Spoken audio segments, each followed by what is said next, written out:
Congratulations po sa tatlong mga batang matubang.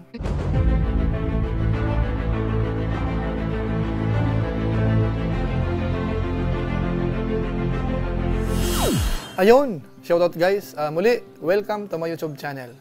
Ito po si Kuya Julay, ang inyong katugang, ang inyong kalingap, na muling bumabati po sa inyo ng magandang araw, magandang gabi. Saang sulok man po tayo ng mundo naroon. Sa araw na ito, meron po tayong panibagong vlog. Pag-usapan po natin yung patungkol po sa mga pabahay. At sa pagkakataong ito, ang i-highlight po natin ay yung pabahay po ng mga batang matubang. Yung tatlo po yan mga kalingap. Si Naruel, Kalingap Rab, at saka po si Kalingap Dan. Masasabi na po ba natin ngayon na lahat po sila ay matatawag ng charity vloggers mga kalingap? So pag-usapan po natin yan maya-maya ng konti. Pero bago po yon, siyempre magpapaalala muna si Kuya Julay. Baka sakaling meron pa po ditong hindi nakasubscribe sa ating YouTube channel, huwag natin kalimutan. Julay Paunil. Tapos pakipindot po yung notification bell button para lagi po tayong updated sa aking mga video upload. So maraming salamat po sa inyo. Tapos yung ating Facebook page po, Julay Paunil 2.0. Pwede po nating i-follow, pwedeng i-like, at saka po pwede pong i-share yung mga upload po natin doon. So maraming salamat po sa inyo. At siyempre po sina Kuya Bal Santos Matubang, Kalingap Rab at Edna Vlogs, Ruel of Malalag, si Japper Sniper at saka po si Kalingap Dan, suportahan po natin. Maraming salamat po sa inyong lahat. Ngayon tuloy na po tayo. Pag-usapan na po natin, ito pong patungkol sa mga pabahay po sa Team Kalingap. At siyempre po sa pagkakataong ito, ang i-highlight po natin ay yung mga batang matubang po muna. Dahil alam naman po natin si Kuya Bal Santos Matubang, siya po ang veterano kumbaga. Siya po yung merong pinakamaraming pabahay po mga kalingap. Nung nakaraang ribbon cutting ho, nasa 213 pabahay na po yon. So marami-rami na po mga kalingap. So sabihin ho natin dito, huwag muna natin isama si Kuya Bal. Given na po yon. Alam natin, marami siyang pinabahayan na. Siya po ang nag-umpisa. At maraming salamat dahil marami pong sumusuporta naman po sa kanya hanggang ngayon. Ngayon sa pagkakataong ito, ang gusto po nating i-highlight ay yung mga batang matubang naman mga kalingap. Ano po, iisa-isahin po natin. Si Kalingap Rab, si Ruel of Malalag, at saka po si Kalingap Dan. Dahil si Kalingap Dan po ngayon, meron na rin pong pabahay yan. Pero isa lang po ang nahahalata po natin dito. Lahat po sila talagang tumutulong, YouTuber na tumutulong, masasabi po natin. At ang isa po sa content po nila ay pabahay mga kalingap. Bagamat siyempre po, kamukha ni Kalingap Rab, marami rin po siya mga content na pampakilig. Pero yung pabahay po, hindi po mawawala yun mga kalingap. Yung ilan po sa nagmarka sa pabahay po ni Kalingap Rab, natatandaan ko po, ay yung pabahay po kay Ate M. Na kung saan nung time na yon, isa po yun sa pinakamalaki at saka pinakamalaking nagastos. Buong Pilipinas po, hindi pa natin na po ang bahay, 72. Ang ating po naman. Tuloy-tuloy po yan. Palagpakan natin. Ate, ano masabi mo? Unang-una po sa Panginoon. At lalo na po sa mag-asawa po Kuya Bal at kay Kuya Rab po. Lalo na po sa lahat-lahat. Kumaiyak? Hindi po ako nakakapunta po dito kami dito ano po, kundi dahil po sa inyo. Katulong po ninyo. Kayo po mga vlogger. Lalo na po kay Kuya Bal, sa asawa po kay Kuya Rab. At lalo na po sa team na Kalingap sa mahirap. At ang kainaman pa po noon, ang dami pong sumuporta, mga sponsors. Pati po yung package po noon ni Ate M, talagang ang dami mga kalingap. Tapos pagkalipas po noon, dumami na po ng dumami yung pabahay po ni Kalingap Rab. Dahil nga po yung kanyang channel ay lumaki na ng lumaki. Mas malaki na po sa channel po ni Kuya Bal Santos Matubang. At mas marami na po yung kanyang views. At syempre ho, yung kanyang revenue, mas malaki rin po. Kaya hindi po tayo magtataka sa ngayon na ang pabahay po ni Kalingap Rab ay tuloy-tuloy. Minsan po, 2 sa isang buwan. Minsan naman po, 1. At sa ngayon nga po, meron pa po siyang mga papagawa. Yung pinaka-latest po na pabahay ni Kalingap Rab na hindi pa po nare-ribbon cutting ay yung bahay po ni Sofia, yung anak po ng isang Pakistani mga kalingap. Tapos ang isusunod po niyan, yung pabahay naman po kay Melka mga kalingap. Yun po yung mga naka-line up sa ribbon cutting. Tapos yung mga future project po ni Kalingap Rab, syempre, yung kay Super Mac naka-line up na po mga kalingap. Alam naman po natin, si Super Mac, matagal na pong karpentero yan ng Team Kalingap.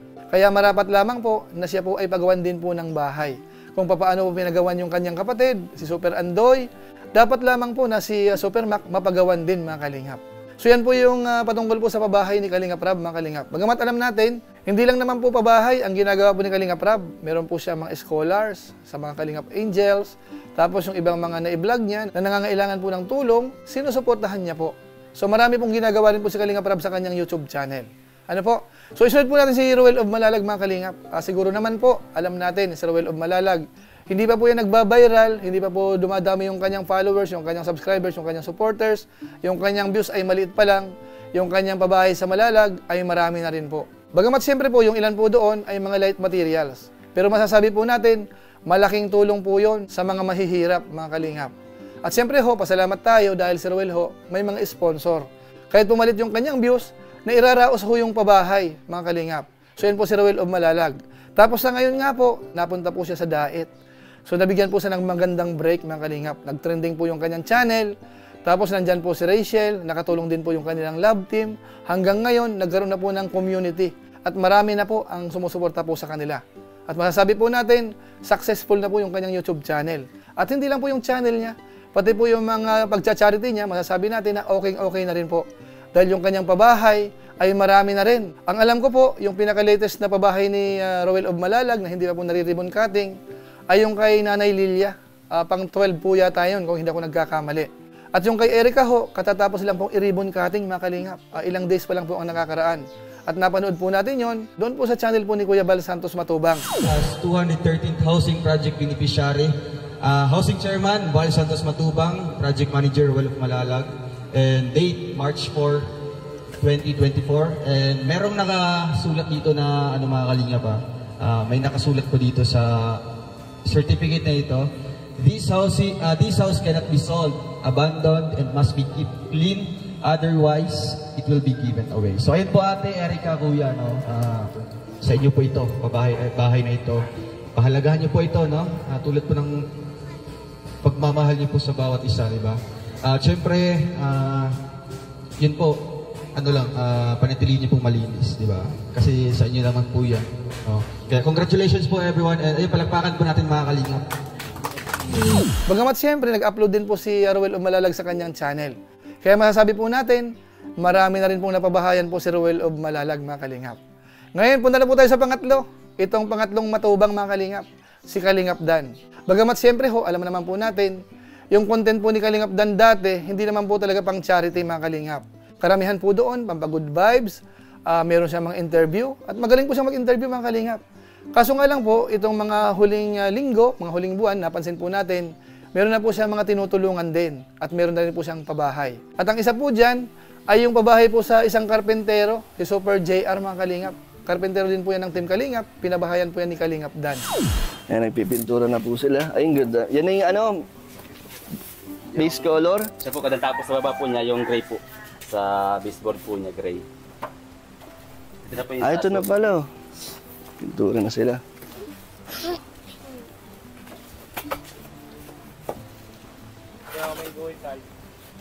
Maano pala Kuya Jay, light naman pala. Siya po kadan. Pintura na po sila dito. Kulay green na po kadan sa baba po niya. Dirty white din yan. Gray po kadan. Gray yan? Gray po. Oh, maganda nga to. Sila po ang pumili ng combination ng bahay nila ng kulay. May kisame na rin po yung sa bubong. Ganda na. Pwede na po ito na maribon cutting siguro sa katapusan daw mga kalingap. Kaya masasabi po natin, si Kalingap Dan, maituturing na rin po nating charity vlogger din po siguro. Bagamat nag-uumpisa pa lang, pero kung sakasakali magtutuloy-tuloy po yan, may isasama po natin sa line-up po ng mga charity vloggers po ng Team Kalingap. Kaya masasabi po natin sa ngayon, congratulations po sa tatlong mga batang matubang na kung saan nakakatulong din po sila sa mga kababayan po natin, lalong-lalo na po dyan sa bandang Daet, doon po sa Malalag, at saka po sa iba't ibang lugar pa po mga kalingap. Dahil po yung kanilang pagtulong ay hindi lang naman po pabahay. Meron din po silang mga inaayudahan. Kaya sana ho sa mga viewers po natin, suportahan po natin yung tatlong matubang na yan mga kalingap.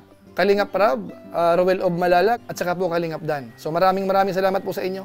At siyempre po ang pasalamatan natin, si Kuya Bal Santos Matubang. Dahil siya po ang nag-umpisa. Siya po ang parang ginagaya ng mga Lingap supporters, Lingap partners. Dahil nakita naman po natin, nakakatulong po talaga yung ginagawa po ni Kuya Bal Santos Matubang. Bagamat minsan, meron mga naninira, pero ang sa atin mga kalingap, wag na nating pansinin yung mga yan, dahil hindi po yan makakatulong. So siguro po sa pamamagitan po niyan, pansamantala magpapaalam po muna tayo. Pero gaya po ng dati, meron lang po muna tayong isa shout out.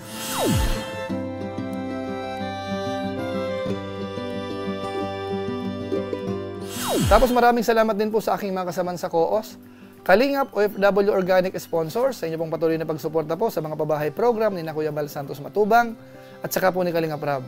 At ganoon na rin po sa mga sponsors po nila dito po sa naging subject po natin, itong mga batang matubang. Maraming salamat po sa kanilang sponsors.